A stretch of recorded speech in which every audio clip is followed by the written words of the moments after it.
That's the final packet right there. Yep. Just a little distant.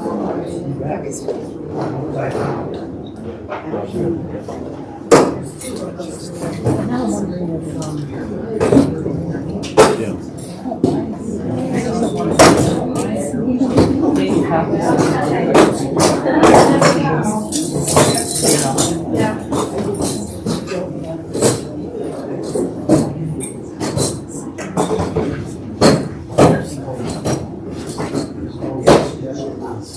yeah, that's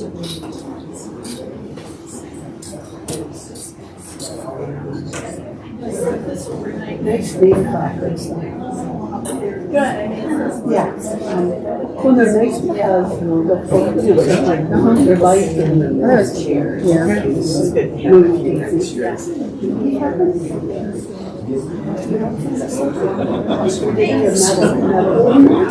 I don't remember.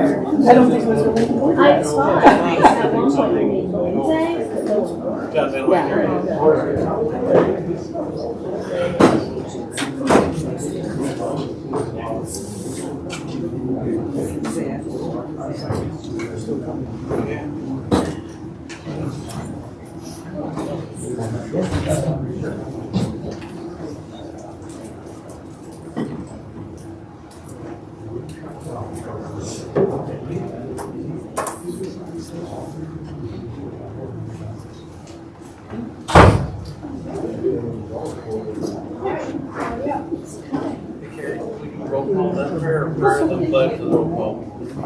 Just follow the agenda, do a roll call, and then we'll do the prayer. Okay.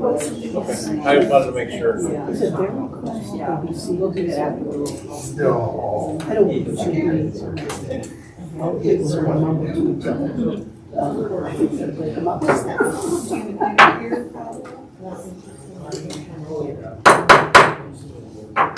10 a.m. Let's call this meeting to order. We'll start out with roll call. Bonnie Lawrence. Here. Kari Kohlman. Here. Peggy Brotzke. Here. John DeAngelis. Here. Chris VanBelle is present. Carol Brown. Here. Bill Marquardt. Here.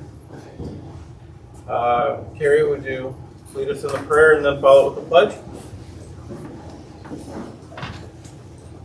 Father God, thank you for the opportunity to be here today. We pray that you would bless this time. Lord, give us wisdom, knowledge, and understanding, Lord. We love you, and we pray this in Jesus' name. Amen. Amen. I pledge allegiance to the flag of the United States of America and to the republic for which it stands, one nation, under God, indivisible, with liberty and justice for all.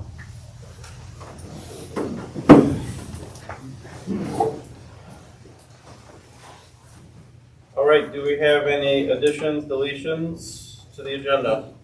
I do have a change. At the end, adjournment comes before board comments or requests for information. Usually it should be the other way around. Yes. All right.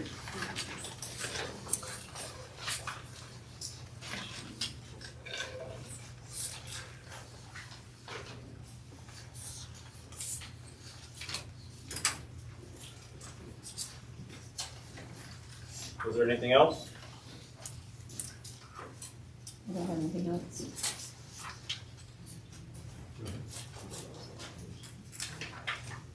So we need a motion to approve the agenda as amended.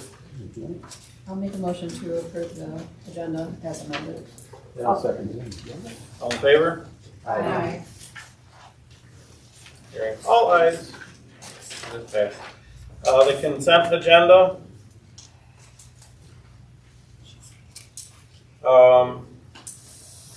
We need an approval for the minutes of the January 15th regular. Oh, we can do it all at once. Okay. So we'll approve the minutes for the January 15th meeting. The finance. Just approve the consent agenda. Motion to approve. Can somebody make a motion to approve the consent agenda? So moved. Thank you. Second. Thank you. All in favor? Aye. It was unanimous. First round of public comments. I'll go. Leslie, you go. I didn't know where I was supposed to go, there's no podium. Well, listening to the public comment time at the February 4th meeting of the Lapeer Board of Education, I became aware that apparently some of the LDL board members feel that they have been unfairly characterized as bigots, Nazis, and white Christian nationalists. LDL board member Brotzke has made similar claims at just about every local meeting in the county, objecting to being referred to as a book banner. Well, I'm here to tell you that I do not take too kindly to being referred to as white noise, a reject of society, sad, not normal because I dye my hair purple, psychopath, fat slob, sufferer of the worst mental illness, a menace to society, a tainted evil soul, not right with the Lord. And yes, I have documentation for all of this and more that has been said. I object to the claims that I am grooming children and putting them in danger. I vehemently reject the claim that I support pedophilia, pornographic materials, and have pedophiliac tendencies. In my profession as a special education teacher, I've experienced working with abused children. I've been in a position to report suspected abuse to Child Protective Services, protecting children, and suffering personal threats to my safety as a result. I've experience in training and identifying abuse and working with survivors. There is no more repulsive or untrue accusation that you could be making about me.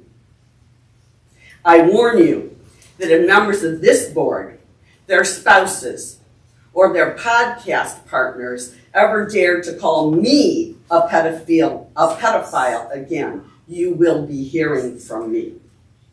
And I will point out that as some of you spend all this time on isolated words and images in books, you attack many of the people who have actually spent their careers doing the work protecting children every day, including librarians.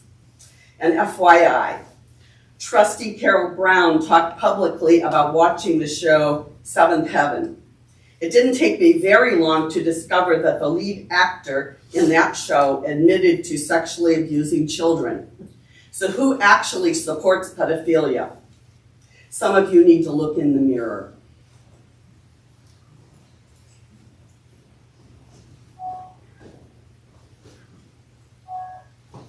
Next.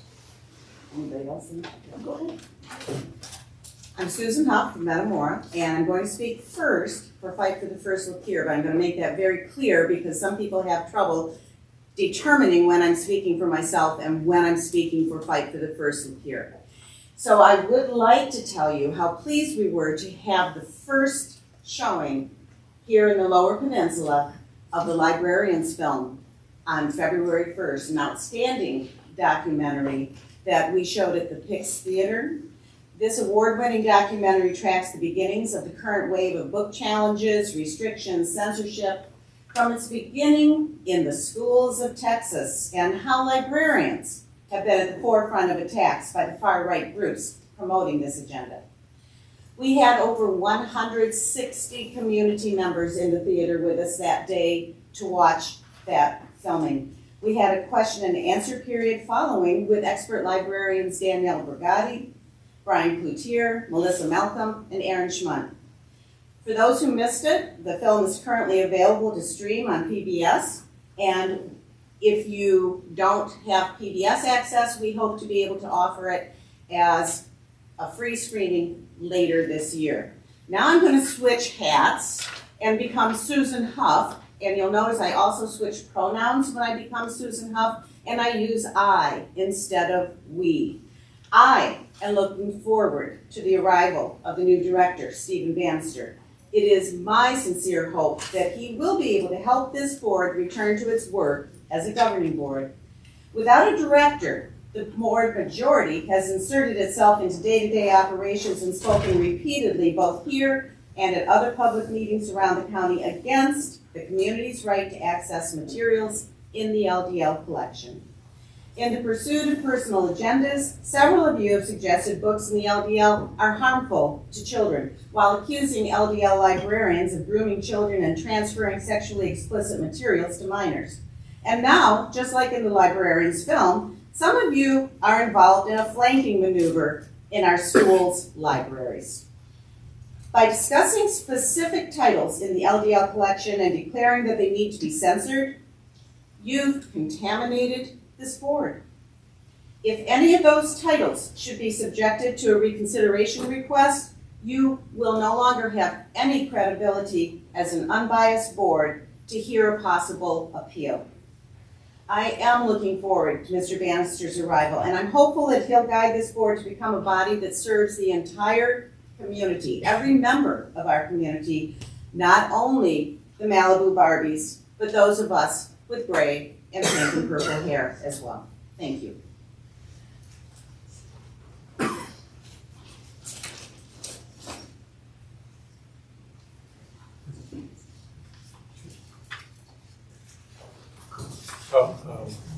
Yes, Do you mind if I approach? absolutely. I want to yell, I have a little bit of this refer. Good morning. I'm Carol Paraso. I've been in this community 53 years, served with the Chamber of Commerce, served with past Sheriff Ron Caliquin's reelection campaign, worked at Mayfield Township Planning Commission. I've served on a lot of entities, former director of Lapeer Teamwork, and I so appreciate coming from Oakland County. 12 years Catholic school upbringing, so I came from a community of a beautiful area. I lived under the Legion of Decency. We had a Catholic church that provided subscribed movies and books not to be read. That was our church position. But as a person here, now 53 years, I have a great love of this community. The first thing I did when I moved here, join a church and bring my 3- and 2-year-old children to the library. What a wonderful experience that was. And I had full trust in the quality and the beauty of what our community provided in such a superior way. It was the joy of our life to be in libraries, even growing up. As this world has become so digitalized, and so many flags have been up to kind of upset parents, which rightfully they should be close to their children and aware of the dangers out there today. I have some information here, however, that I think it's important to share for your own perusal. I spent my whole life in libraries growing up, from junior high to high school. Never once, until 2 years ago, did I ever take a book out of the adult book section. I didn't even know you could. I didn't know there was no age restriction. I never had a need to. I was working on school projects and reports. Nothing did I ever desire in the adult book section. I did not know until just the other day, you have a Bill of Rights. I did not know the library has a Bill of Rights. It was formed in 1939 and amended throughout those years. And what caught my attention was the library has a legal and professional, this is interesting, a legal and professional obligation to have free access to diverse ranges of resources and services, and including access by minors. I did not know that. I had no idea how you access things from the section. I thought you had to be 18. I mean, at 18, you can vote, you could serve in the war, you could drink beer, but I did not know that you didn't have to be 18 to be in the adult book section. That's interesting, and I'm wondering with all the hoopla Thank about children Sorry, accessing. your 3 minutes are up, I'm sorry. Oh, well, let me just conclude by saying I work on a board in Oakland County, and this is the bottom line. High school children 14 to 19 have not been in a library in over 5 years. All of their information is on social media. So I'll leave you with that, but I will send you some additional information for all of you to look at. Thank you. Were you? I wanted to comment that it was beyond 3 minutes.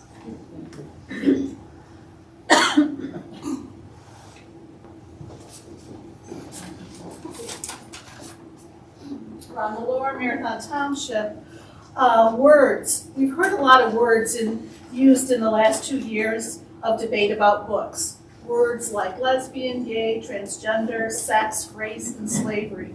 These are the topics that people who wish to remove or restrict books from our libraries cite most often and object to most strenuously. According to Kari Kohlman, there is a dichotomy between exposing children to these topics and educating children about these topics. Well, I have to ask, how does one prevent exposing a child who knows they're gay from knowing they're gay? Most gay children know they're attracted to the same gender around the same time most straight children feel attracted to the opposite gender. Attraction does not suddenly happen when one turns 18 for anybody. And it's not a matter of preventing exposure. Kids know. Ask a kindergarten or first grade teacher about bully boys beating up other boys they think are gay. It unfortunately happens all the time. Similarly, how does one prevent exposing Black, Latino, Native American, or Asian kids to the reality that they're not white? Surely they encounter racism at a very young age in rural Michigan. So does Kari Kohlman and her crew of censors think that removing books representing these groups will prevent the exposure of these issues to children in Lapeer? It's awkward to understand, but I think what she means is that she wants to prevent the straight white children of Lapeer from being exposed to LGBTQ+ and non-white children of Lapeer before they can be educated against them. If I'm wrong, then that education should include books written for these LGBTQ+ and non-white children. That education should include discussion among all children about their experiences so they understand each other and can grow up and live together harmoniously. No, I suspect her idea of education is directed at warning white children about gay and non-white children, repeating the old tropes about non-whites being inferior and gays being abominations. Are they anywhere welcome in Kohlman's white Christian nationalist vision of the LDL collection or Lapeer County at large? Should we believe that these efforts to remove or restrict books are really about protecting children, or is that actually a Trojan horse designed to further their continuing war of anti-gay bigotry, racism, and white privilege?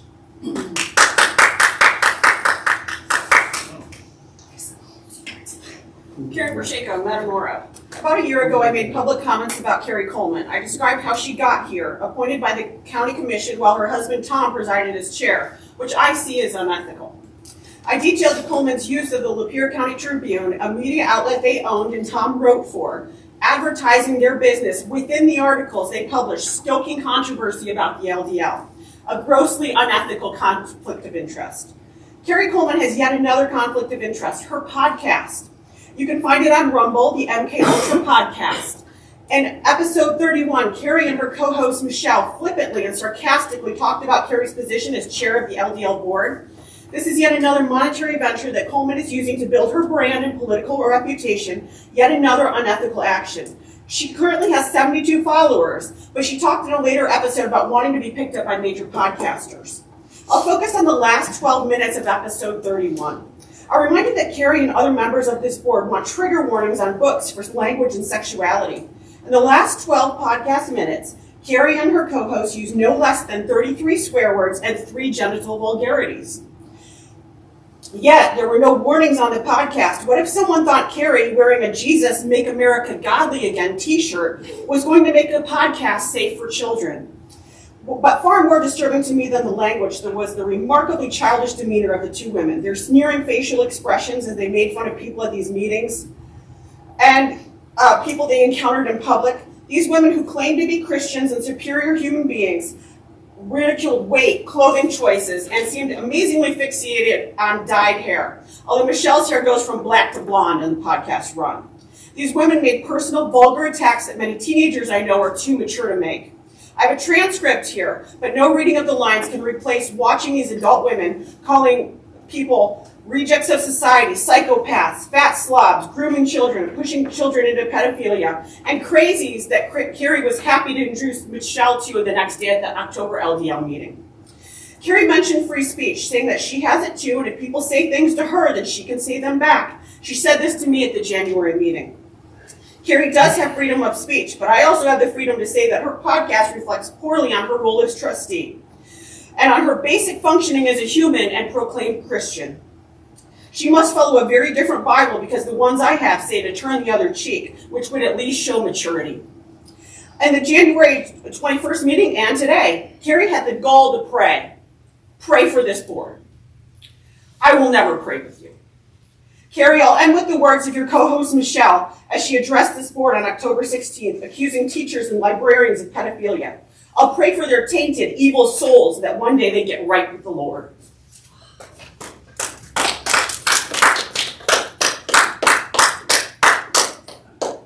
Well, what the heck? I've never been thrown out of a library board yet, but let's give it a shot. I too have watched the podcast, some of them, and to me, the people on the podcast look like a couple of conflicted valley girls deciding who can ride with them to Lilith Fair. I want to know, does Tom realize? Does Tom know? People talk about grooming. I know there's a board member. I wonder if their child development classes help them in grooming their younger husband.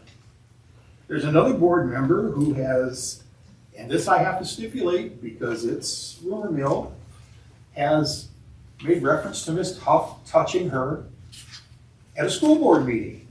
I sat in the back of that room and I never saw Miss Huff touch anybody unless it was an accidental brush while she was approaching the podium to speak.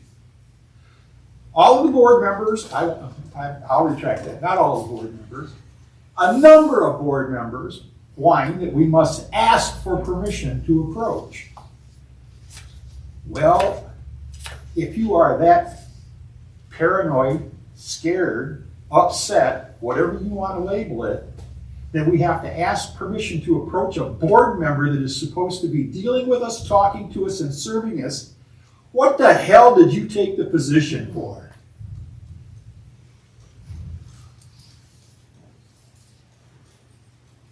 Do we have any other public comment?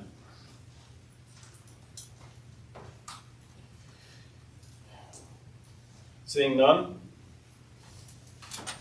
let's move on to the board reports.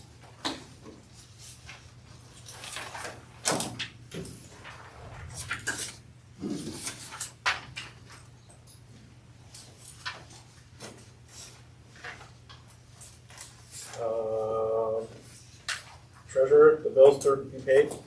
Yes, before today's meeting, we had our finance committee meeting, and we went over the January 16th through February 19th bills to be paid.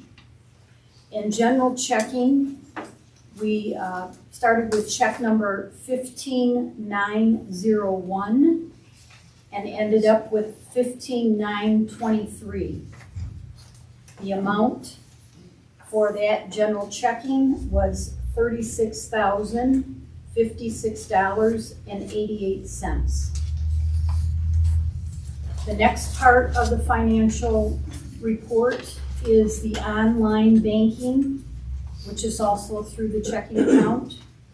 That was check number GC 4724 through GC 4761, and these were all from January 12th through February 10th of this year.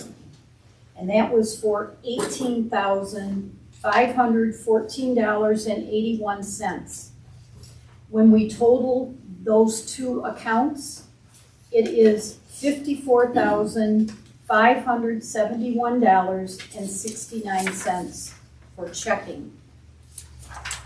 Our last account has to do with payroll checking, and that was from January 23rd through February 6th of 2026, starting with check number PC 2402 through 2411.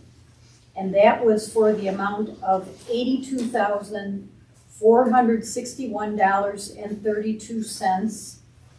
So combining all three of these accounts, the grand total for the bills that have been paid was $137,033.01.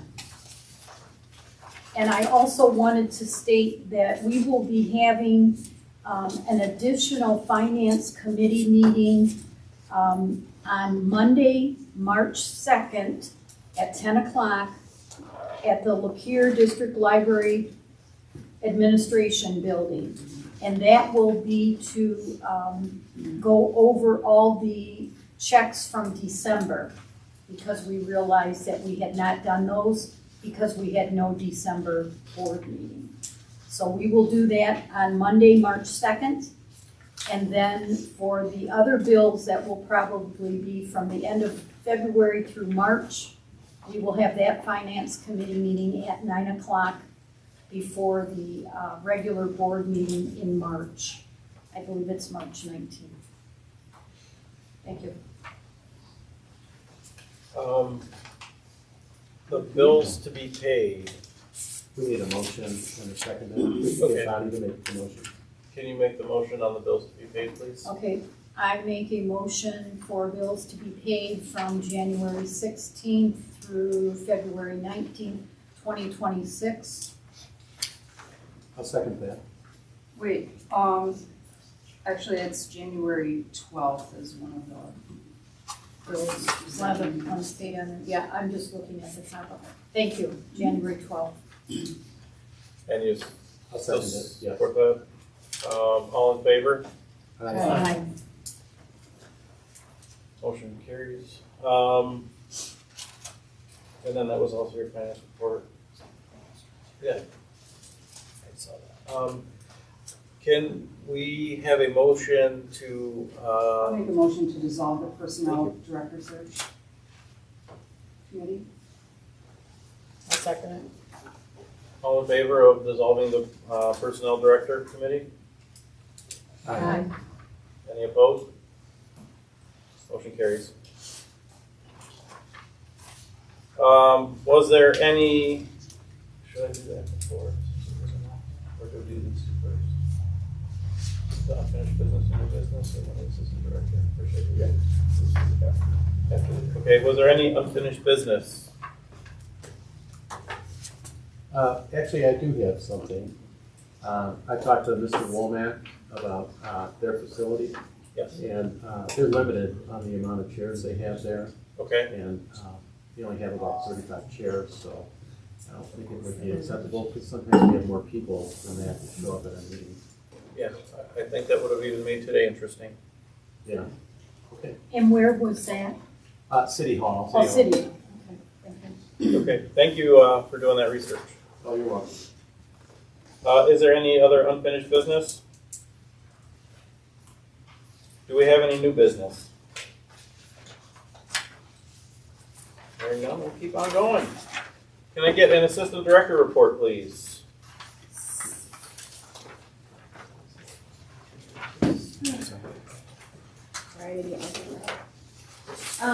I am going to skip over just the meetings part of it because there is enough to cover in ongoing projects. I'll say that in one second.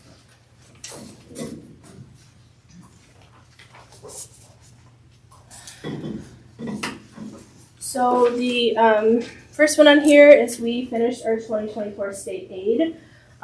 State aid is basically what we get back for, we report on everything from the amount of days we have open to the amount of staff we have. Teresa has a whole financial part of it, all of our program numbers. It was a very big project to take on.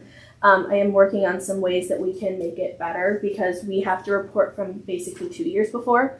So it's hard to look back at the previous year. You're actually looking back at 2 years before. So we've already started doing some implementation that I think will work better for reporting. Unfortunately, that's not going to work for next year because we'll do 2025, but 2026 will be much easier to do on there. So the big thing I have to talk about is Polaris. So today we officially start our transition to Polaris, which is our new ILL system.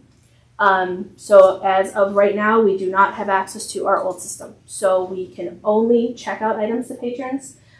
We cannot check in items. We cannot make new cards. We cannot see into patrons' accounts anymore. Patrons have all been made aware of this. We've made a couple social media posts. We have flyers at all of our branches.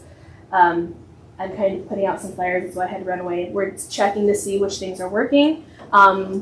Good thing this morning is our computer systems are still working. We weren't sure if that was going to because it's connected to Horizon.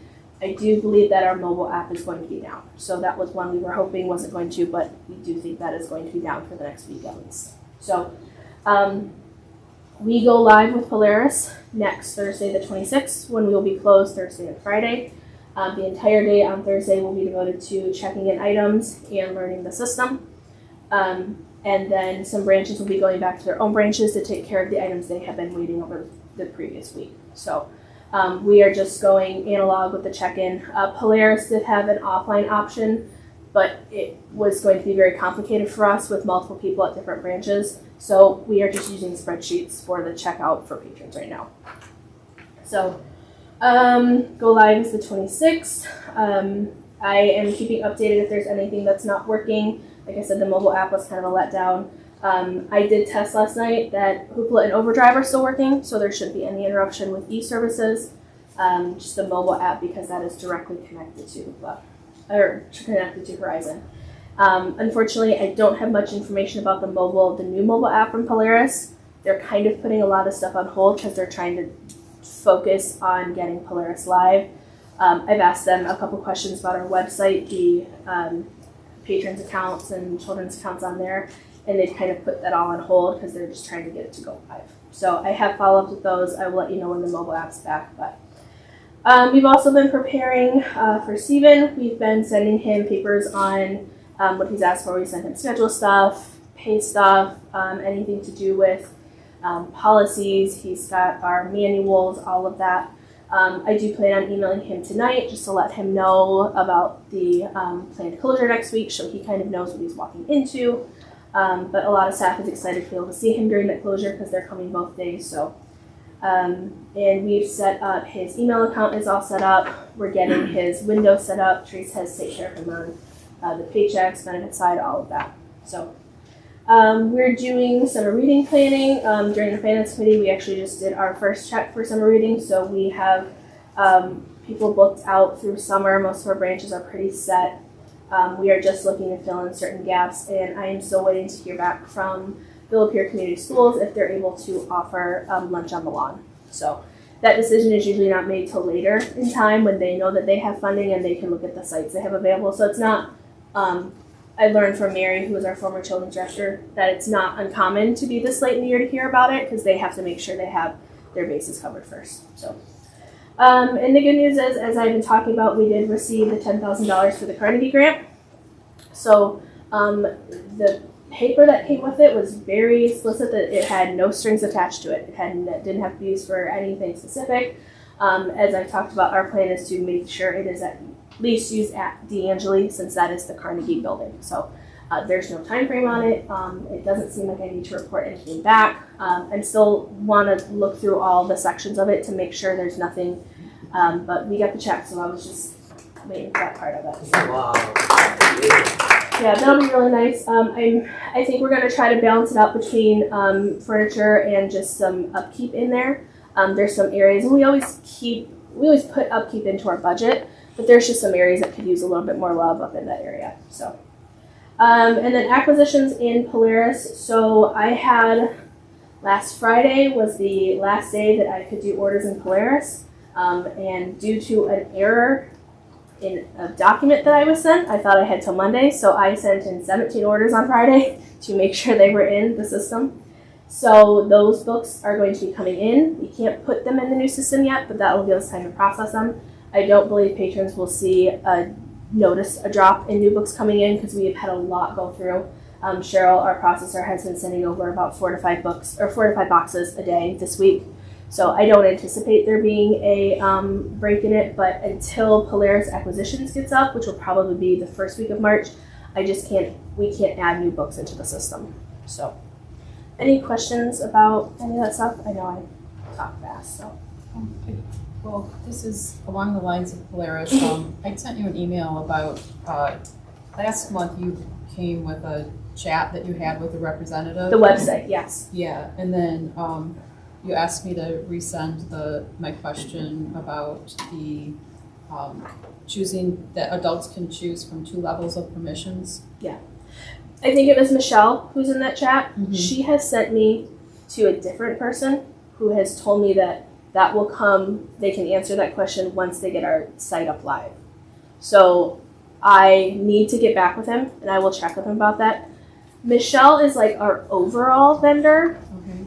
I asked if I could talk to somebody who was the LEAP, which is the website specific, because I think you're right that she may not have all the information that they may have on it. So I have asked to talk to someone in Polaris who is specifically about the website, because on that blog it does say that there are more options than what she was aware of. So yeah, and that's the plan. So right now they are just worried, so they have taken all of our information from Horizon and put it into Polaris. So they are focused on making sure that all the information comes over the right way and that it's there. And then the website will be also up, so I can work on that. And then the only thing that's going to take more time than I was hoping is the mobile app. So our patrons love the mobile app. It's going to have the barcode on it, but that might take, I'm hoping, into March. I would not be surprised if it's a little more into the April time, just because it's a totally separate system from it. So, but I was sad that we couldn't get it up last night. I checked. I was up late, so I checked at like 12:01, and I was like, and we've lost it. So, but ebooks are good for now. Envisionware is good, which controls our computers. So I'm glad that that's at least good, and I will keep you updated on how Polaris goes at the next meeting. So as of right now, no rep can tell you if this is going to be an option? No, because they need to see our system, they need to see our site uploaded first, and then, and the other thing is they said that that's a blog post, so they were, I wanted them to send me the exact, like, instructions about how to add that on there. Because I couldn't find any more information on it, like you said, but it's a blog post, so it has to be an option in there. So, and I'll get that to you before the next meeting, once I hear back from, I don't remember the person they're in touch with, but thank you. Any other questions or clarifications? Okay, thanks guys. Thank you.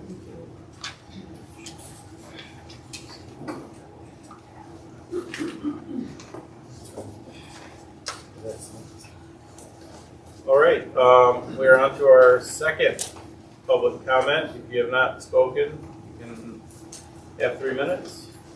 There's several other items on the agenda. Yeah. Communications, friends report, and MLC report. I was only given. Do you have a second page? It's on the back. I have the same issue. I had copied his, so I know you copied mine. Oh, it's set up for the fall. It's all right. I do. I have extras. You got continued business, do you? Yeah. Oh, it seems to be that way. Yeah. Thank you. That's all right. I was wondering why so much was missing. Yeah, that's really weird. You know, things happen. I strive for perfection, but I know time. Does anybody else need a, Chrissy? I think you should have had those agendas out for the public. That was one of my comments. Tim, do you have the second page? Yeah, because I had no clue where you guys are at. Is that all? Do you have the copy of the agenda? I think we just gave them to the board. Okay, that's all right. That's all right. All right. But we do put it on, we put it online. So now we're at staff. Oh, Communications. I'm not that sophisticated. Thank you, communications. Make sure that that gets added. And that in the What do we have with the February and March newsletter?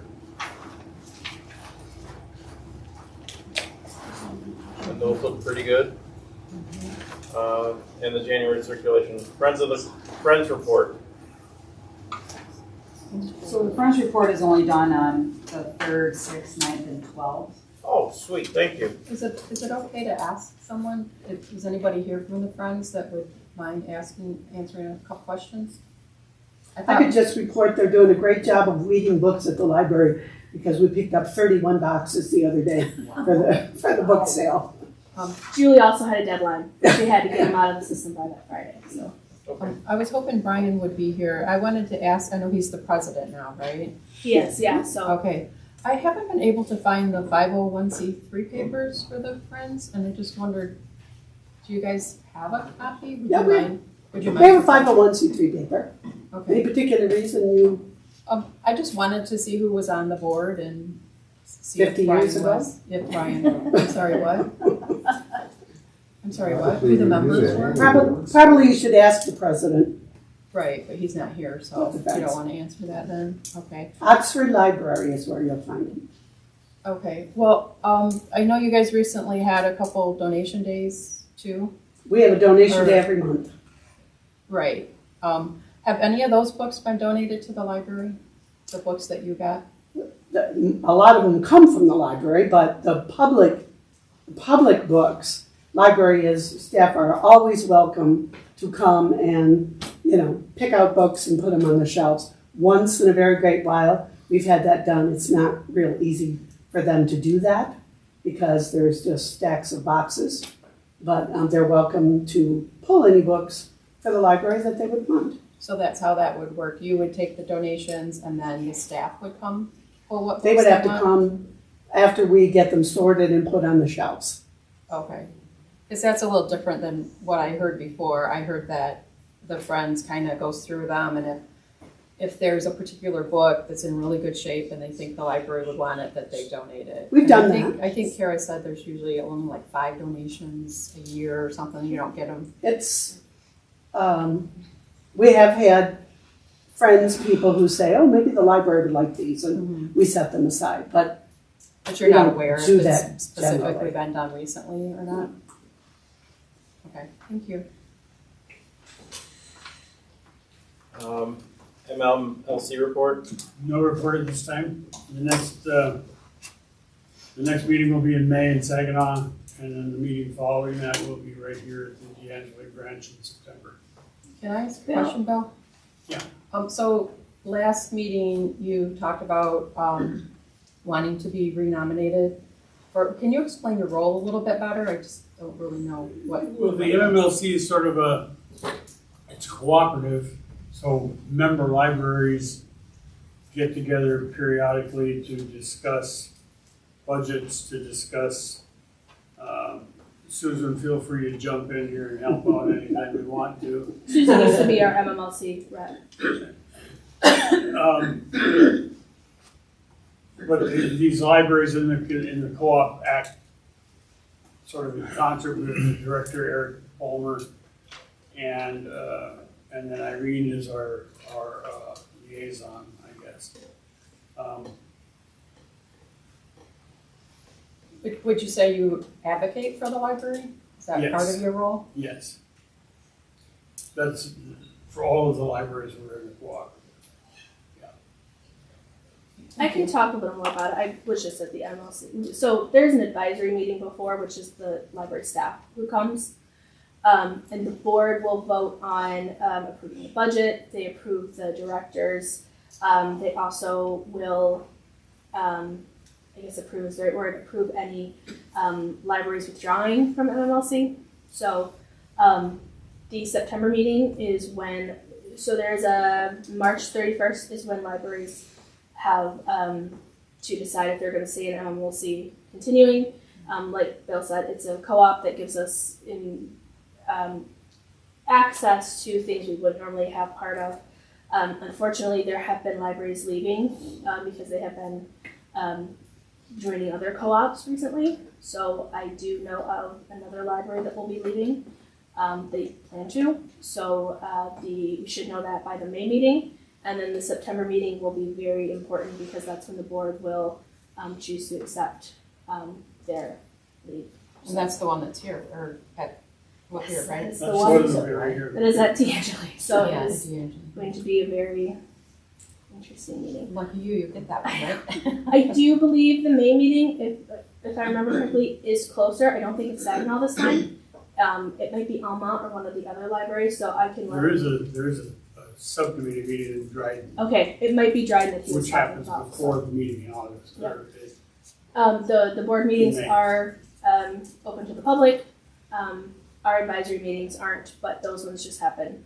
Those are all library workers who are talking about it, and then the board approves it all. So the director, Eric Palmer, his contract will also be approved at the September meeting. So. Thank you. All right, now we can go on to our second round of public comments if you have not spoken. Correct? I'm not gonna speak, I'm just gonna ask a question. This is my first time observing the library board. Maurice Free from Mayfield Township. Simple question. You've approved through the budget. I'm here to observe sort of the operation of what's happening with the library board. And I listened to the finance report, and you have expenditures that you have made in December and you haven't approved. And I noticed the item by item distribution looks like $56,000 between January and February. But I didn't hear anything about income. And I'm just curious, I think as a matter of course, you should have income and then distributions and an ending balance, just so the public knows where you are situated financially. And as a matter of operation, you need more agendas out on the desk so I can see where you're going. Just as a member of the public. And by the way, the First Amendment seems to be working. You're allowing public comment. It's working. This is a library board. Books come in, books come out. Hopefully the board is operating, observing the books, determining which ones are appropriate for which sections, and where an adult should be in the company of a minor in certain sections of your library. So thank you very much. Thank you.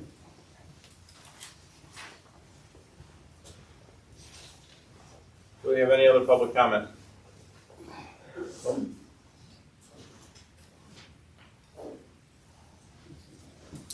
First of all, I'd like to thank the board, all of you, for taking the abuse that has been put on you by a number of people here. You couldn't pay me enough. Do we have a name? Stand up there and take. Can I have your first name, please? I'm sorry. Cheryl Lawrence in Arcadia Township. Thank you. Whatever. Many times, individuals have been attacked on the board for how they were appointed and continually bashed. And it's just absolutely criminal, in my opinion, that they've had to take this and sit up there just totally defenseless. What a waste of energy if all of that negativity and accusations could have been channeled toward working together and making the appropriate changes. And then on a really negative note, all the times that Kari was attacked, Peggy, Kara, never once was it mentioned that Bill Marquardt was appointed by his wife. Didn't know that, did you? Or didn't think about it? That's not true. I was appointed by the city commission, not by the mayor. Get your facts right if you're gonna come at me. The recommendations Just from the mayor. Guys. It was a commission appointment. Thank you. Yeah, the mayor doesn't vote on it. Idiot. We don't need that. I know we don't. I don't need that either. Members of the public meetings. Names? Miriam Marcus, Arcadia Township also. And I'd like to address community standards. Everyone in this room and who attends school board and library board meetings care about and love their children, the children we work with as educators, librarians, board members, community members. But how we see that love play out differs greatly. A community standard I would like to see acknowledged is respect for one another, whether we agree or not. I listened to a recording of a February 4th board meeting where someone read aloud a graphic passage from a book they didn't identify. At least I didn't hear what the book was they were reading from. Was the book about a young person dealing with an abusive situation and learning to come to terms with that? Was it about coercion or consent in a dating situation? Young people are exposed to those and other intense situations. School shootings, hitting close to home, hangover students, parents, teachers, administrators. Also bullying, depression, and I'm very sorry to say suicide. Authors who write for the youth are aware of these social factors and write to address them to help their readers gain tools for their lives. Graphic language may be appropriate in treating these serious issues. We don't agree on how to help our young people grow up to be happy, healthy, responsible, creative adults, but we can respect each other's concerns and motivations.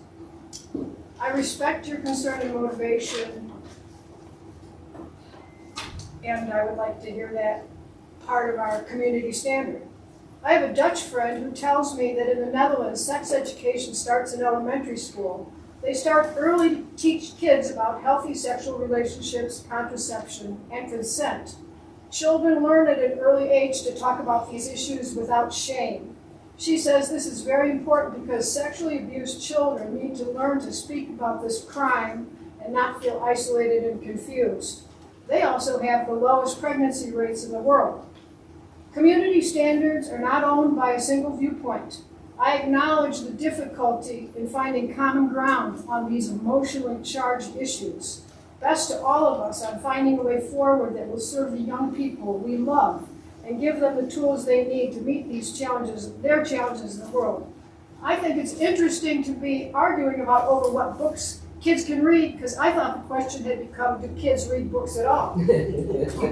Thank you for your thoughtful attention, and I wish you courage and wisdom in finding a path forward that respects multiple viewpoints which make up our community. Beyond ideas of right doing and wrong doing, there is a field. I will meet you there. When the soul lies down in that grass, the world is too full to talk about. That's by Rumi.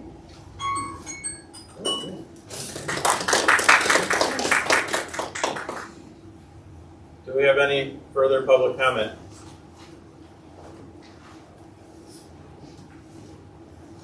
I have a question. Oh, my name is Barb Griffin and I live in Lapeer Township.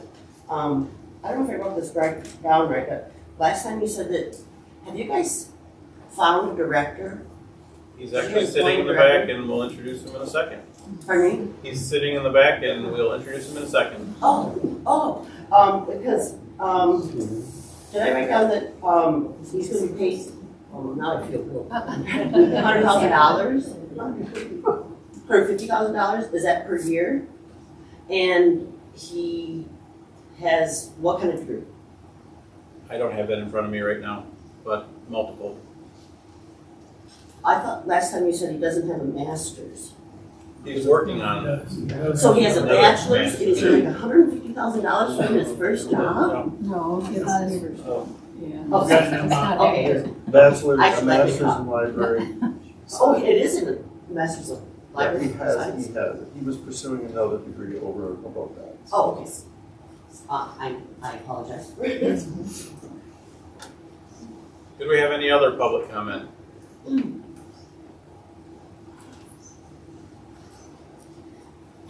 My name is Peggy Helfer from Lapeer. And I believe in respect and community very much, which is why I'm speaking out what I'm speaking. Some members of the board majority have continued to accuse those of us in Fight for the First of behaving in a threatening manner towards them. At the Lapeer Township meeting last week, Ms. Brotzke read a statement in which, among other things, she also claimed that members of Fight for the First have used what she deems inflammatory terms like Christian nationalists to describe their board members. She suggested that using a term like this might somehow incite violence against them. What she doesn't address is the fact that the board majority's followers call those of us against censorship pedophiles and groomers, which truly are inflammatory terms. And never has she or other board members spoken out against this. Let's go back.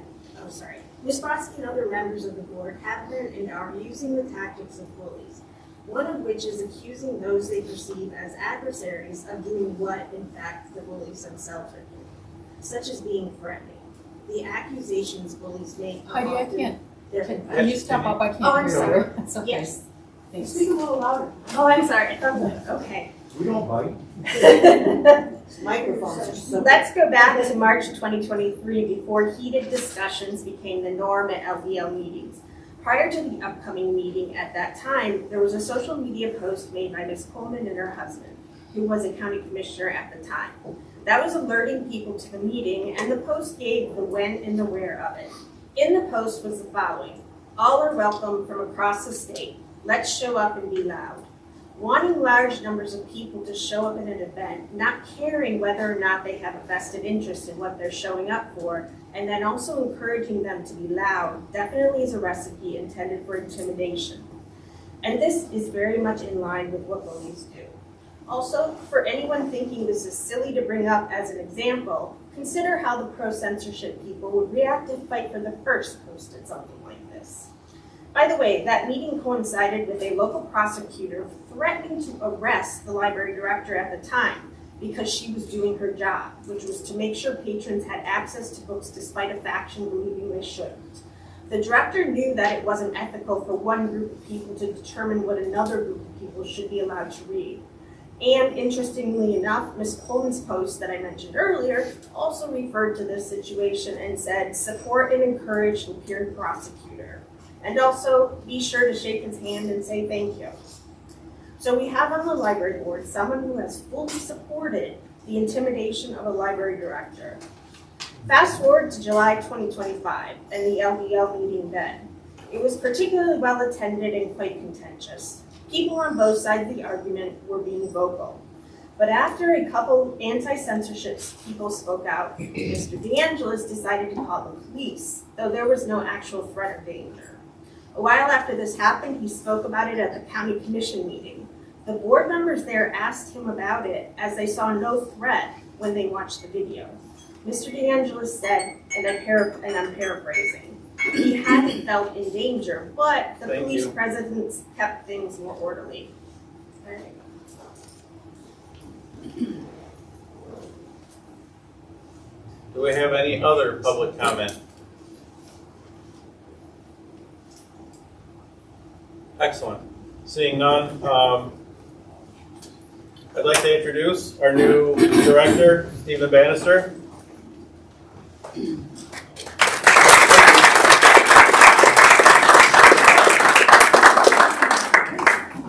Thank you, everybody, for the opportunity to be here today, and I've got a lot of listening to do over the next few weeks and months, and I'm looking for the opportunity to talk to everybody at some point as I get acquainted with Lapeer and everybody within the library system and the community, and also with within the field of the local community with librarians and getting to know them and the other directors.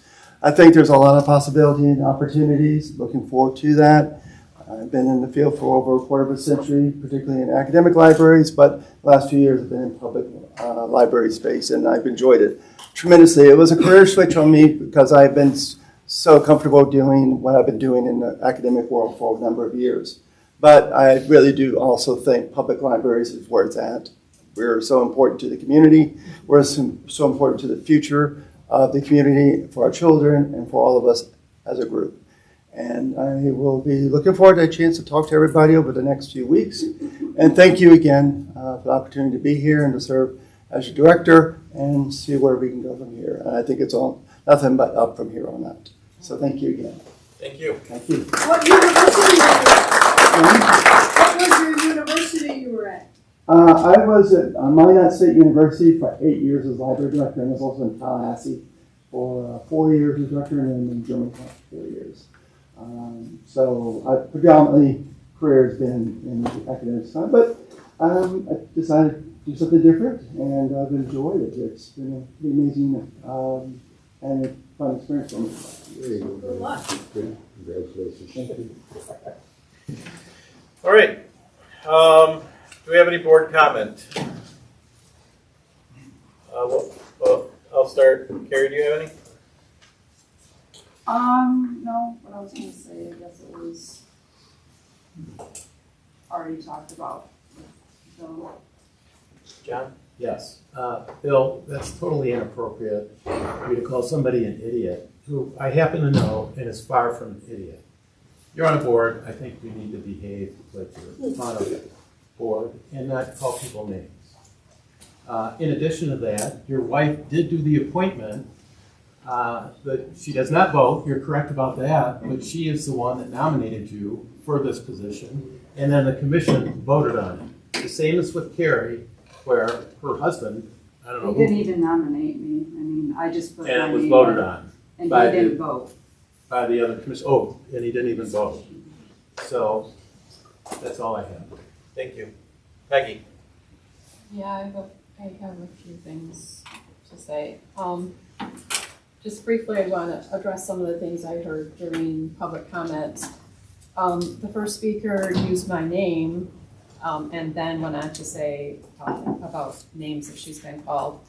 I'll go on record to say that I have never called her or anybody else those names. I have never called her or staff, library staff, groomers. They just haven't done that. So as far as the school, like that's come up a couple times about the books that the school has pulled. And not just here in other at other municipalities. So I just want to make it clear what's actually happening. So a community member contacted the school, this is my understanding of it, and they used a site called Take Back the Classroom to remove these books so that they can be reviewed.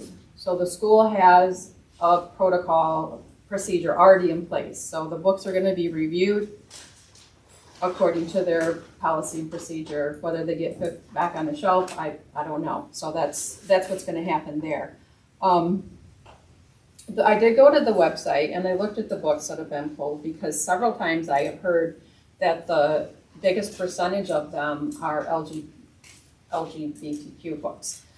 So that's not accurate. The high school has 52 of the 57 books that were pulled were flagged on that website as being sexually explicit. So that's 91.22% of those books.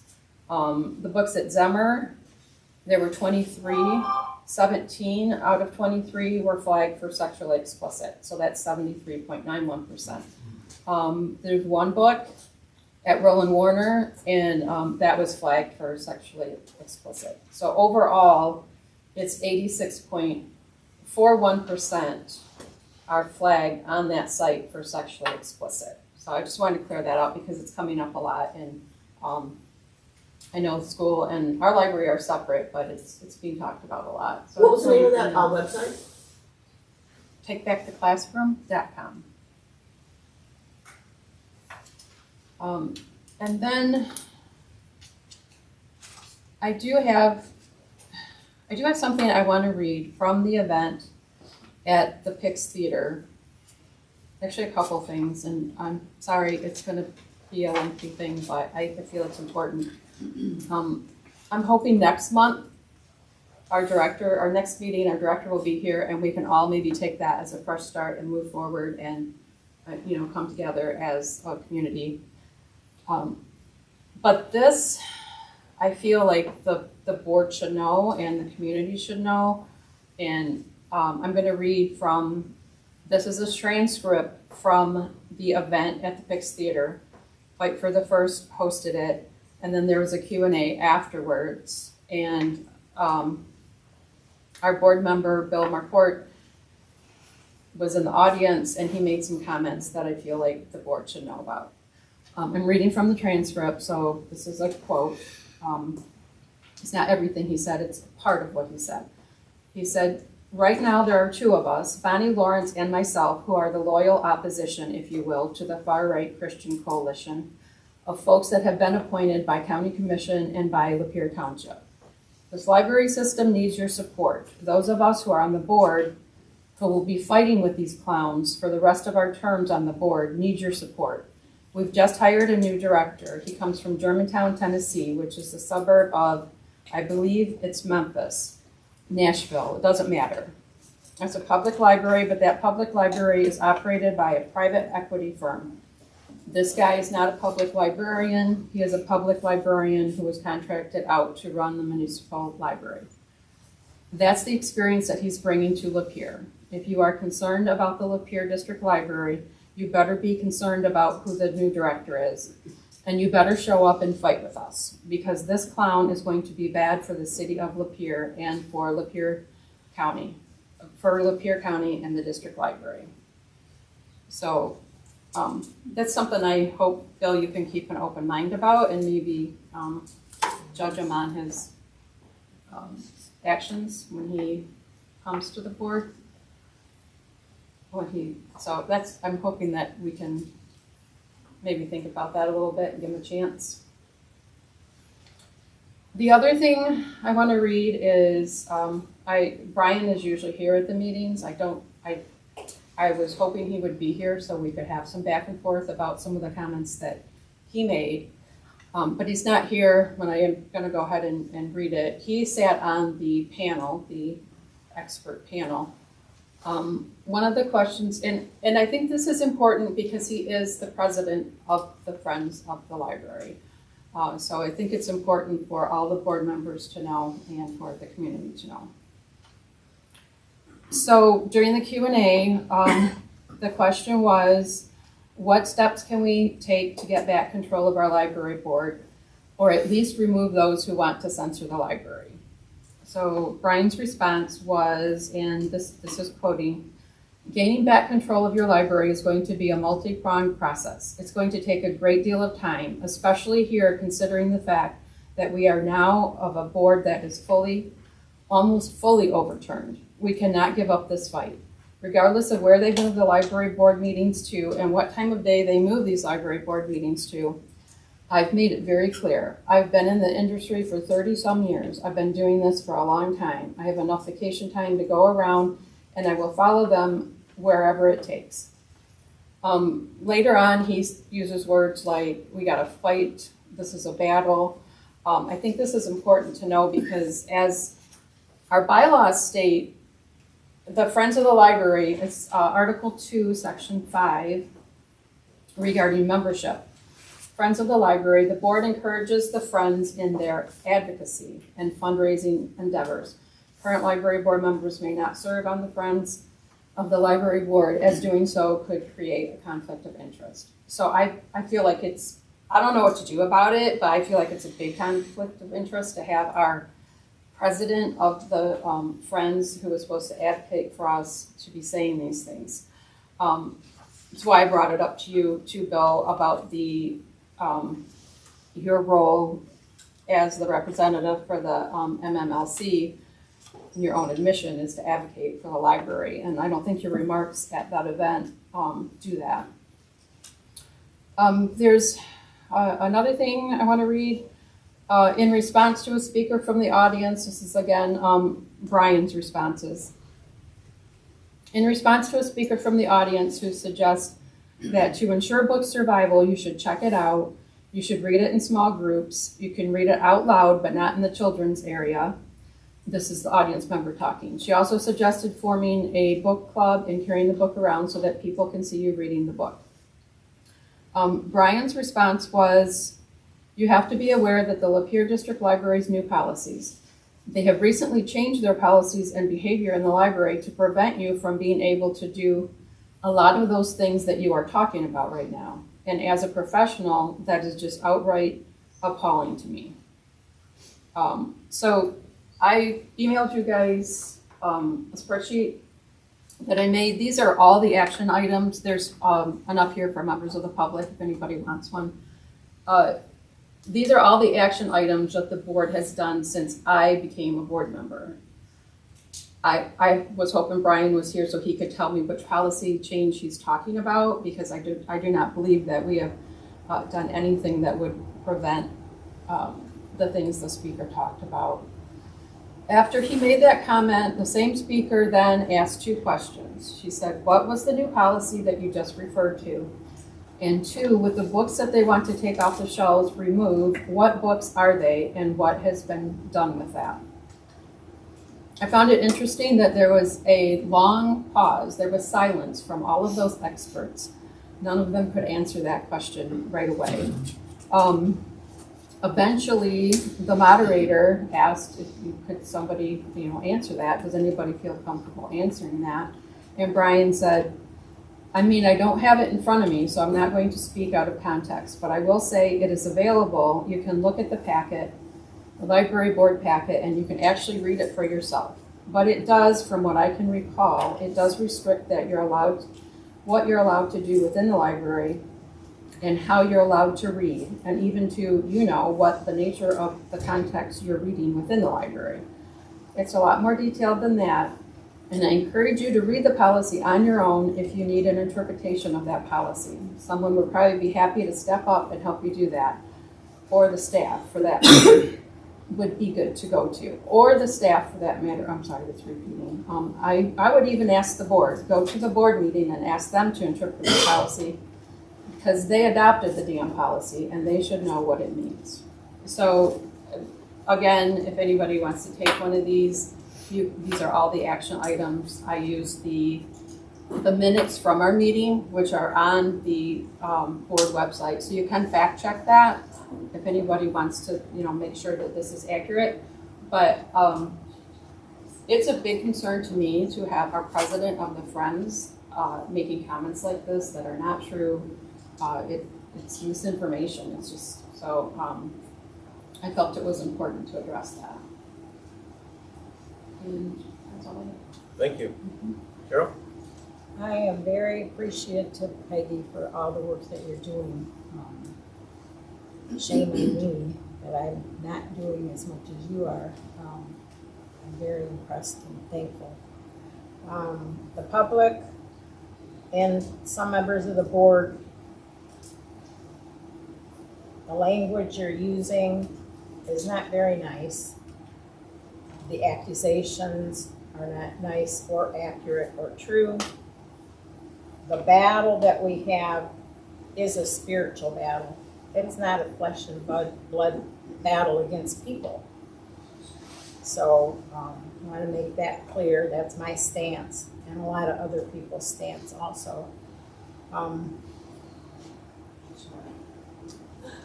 That's all. Thank you. Bill? I'll address the elephant in the room first. I apologize for calling you an idiot. That was out of line. But I was appointed by the Lapeer City Commission, not by the mayor. The fact that my wife was the mayor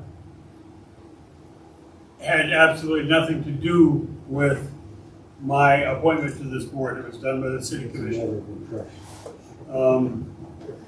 Yes, she may have nominated me. She had no vote. That was up to the commission. So I reject that whole characterization, and the implication being that the only reason I'm on this board is because I'm married to the former mayor. I think that's a cheap shot, and I apologize for calling you an idiot, but you attacked me personally, so that's it. Secondly, I would like to welcome our new director, Mr. Bannister.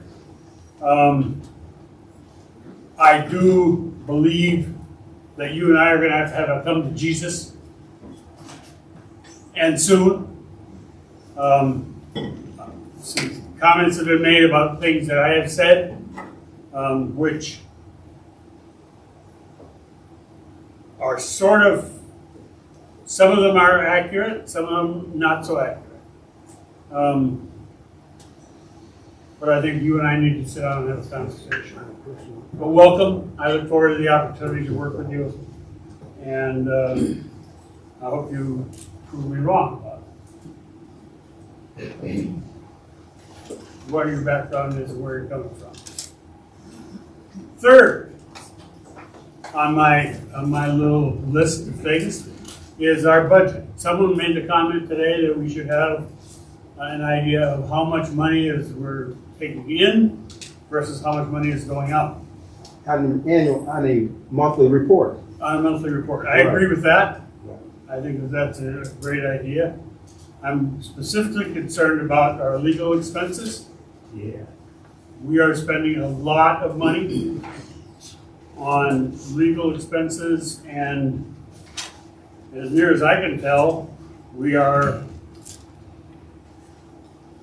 probably close to $20,000 over budget on what our legal expenses should be. Our 2025 budget said we were gonna spend $4,800 on legal expenses. 12 months, $400 a month.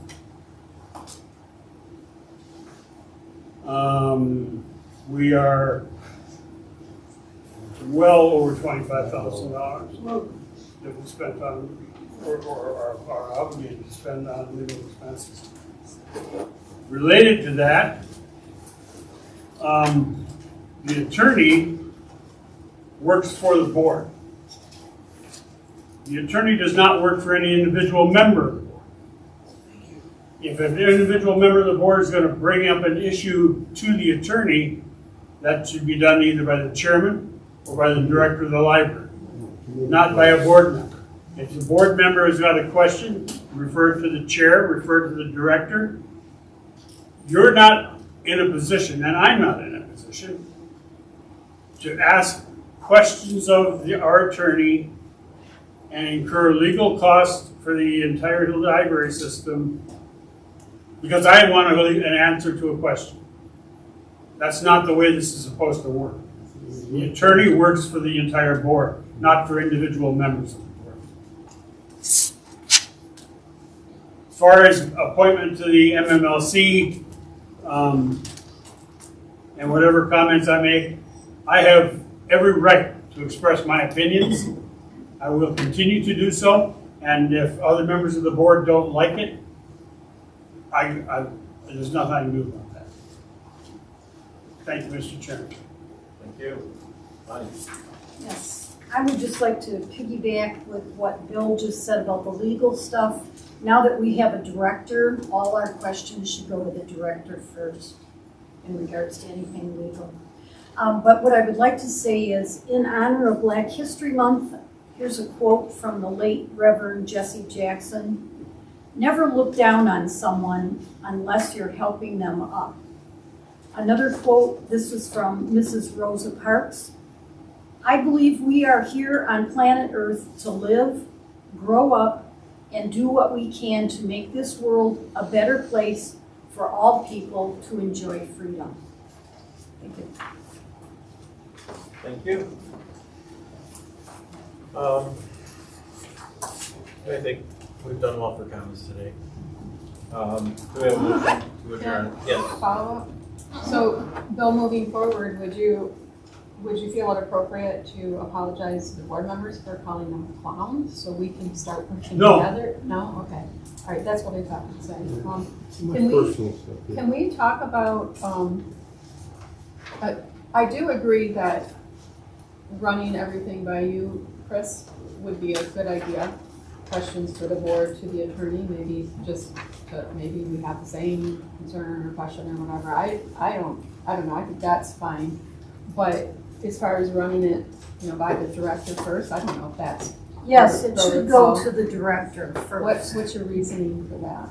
And just the legality of everything, it should go to the director. Now that we have a director, it's different, we were kind of in limbo. Right. But yes. Yeah. A suggestion would be a form a committee, study the issue, bring the issue to the agenda. We can't take.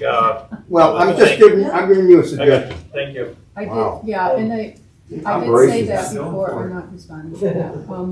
I did say before that when we got a director, I thought our legal fees would go down, so I meant, I do agree with that. But, Bill, you made comments in the past too, and at that, event, that the director, the board should just give guidance to the director, but it's my understanding that the board sets the policy and the director enforces them. So the director does work for the board. The previous two directors, maybe that was flip-flopped, and someone correct me if I'm wrong, but I do believe that's how it works. But, welcome, Mr. Bannister. All right. Hearing nothing further, does anybody have a motion to adjourn? I make that motion. I'll second it. All in favor? Aye. Aye. Thank you all.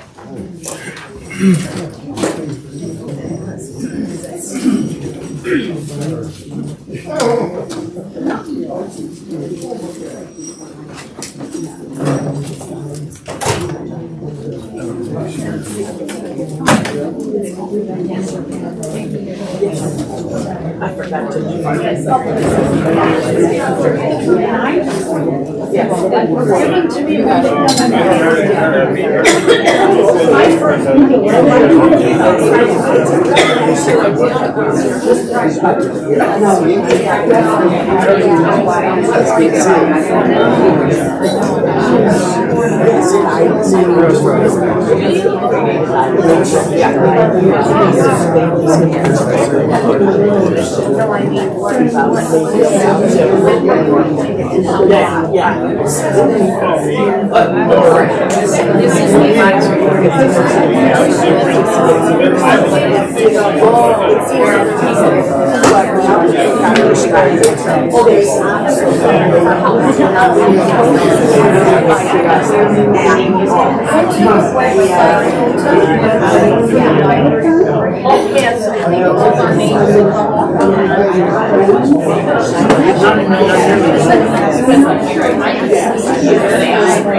We've never done that because it's the village. The village is letting the public know.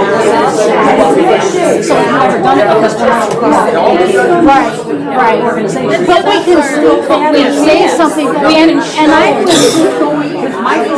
was just going off the what you guys have said since I've been at work. When you reconcile, Teresa, that is Right. So we're not calling it, right, yeah. But we could, I mean, if we and the board to let us know. Yeah, exactly. Say what money we deposited that month. Right. And that's gonna be.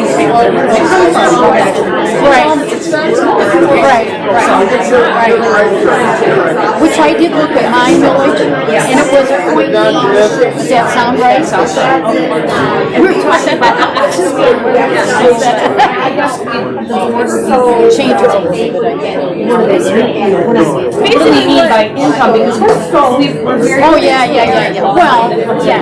For me, it's what you presented at the treasurer's. What information you needed. Right.